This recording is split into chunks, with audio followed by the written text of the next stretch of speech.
My final example could go under the heading godly fear. There are many places in the Scriptures that counsel mankind to fear God.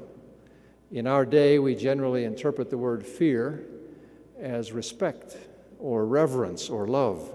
That is, the fear of God means the love of God or respect for Him and His law. That may often be a correct reading. But I wonder if sometimes fear doesn't really mean fear, as when the prophets speak of fearing to offend God by breaking His commandments. Consider, for example, this proverb, "And by the fear of the Lord men depart from evil." Job was described as a perfect and upright man, one that feared God and therefore eschewed evil. A good example of this attitude would be Joseph in Egypt.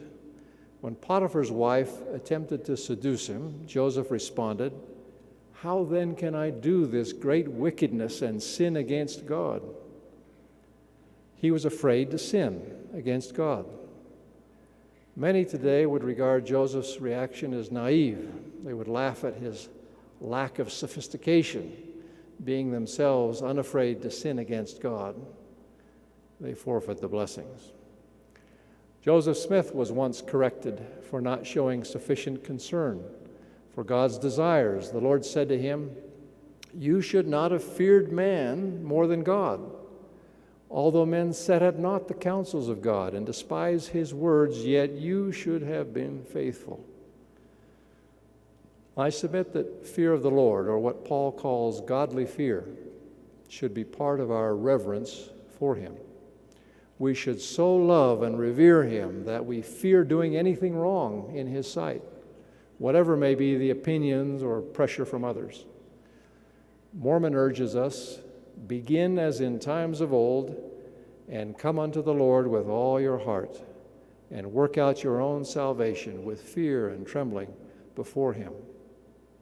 Because the world around us generally ignores God, it's easy for us at times to forget that our responsibility to know and do His will is constant. Most do not realize or do not believe that in a future day, each of us must account to the Lord for his or her life, including thoughts, words, and actions. Working out our own salvation with fear and trembling means striving in the decisions and activities of life day by day to prepare what will be a good accounting. Having been blessed to receive what we have received, we can advance spiritually as no other people, but we're also at greater risk than any others. We cannot commit the sins they do without coming under a greater condemnation. For if we sin against a greater light. We cannot trifle with the sacred things committed to our care and be considered innocent as those who know not God. God is feeling after us, and if we have the integrity and sensitivity to honor sacred things, we will receive even more. But if not, our blessings will turn to our condemnation. The right attitude or pattern is that stated by the Lord in the Doctrine and Covenants. "Wherefore he that prayeth, whose spirit is contrite, the same is accepted of me if he obey mine ordinances. He that speaketh, whose spirit is contrite, whose language is meek and edifieth, the same is of God if he obey mine ordinances.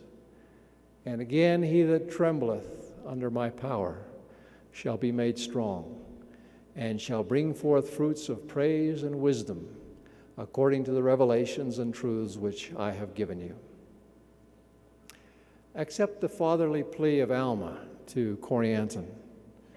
"O my son, I desire that ye should deny the justice of God no more, by supposing that there is not or should not be any punishment of the sinner. Do not endeavor to excuse yourself in the least point because of your sins by denying the justice of God, but do let the justice of God and His mercy and His long-suffering have full sway in your heart, and let it bring you down to the dust in humility."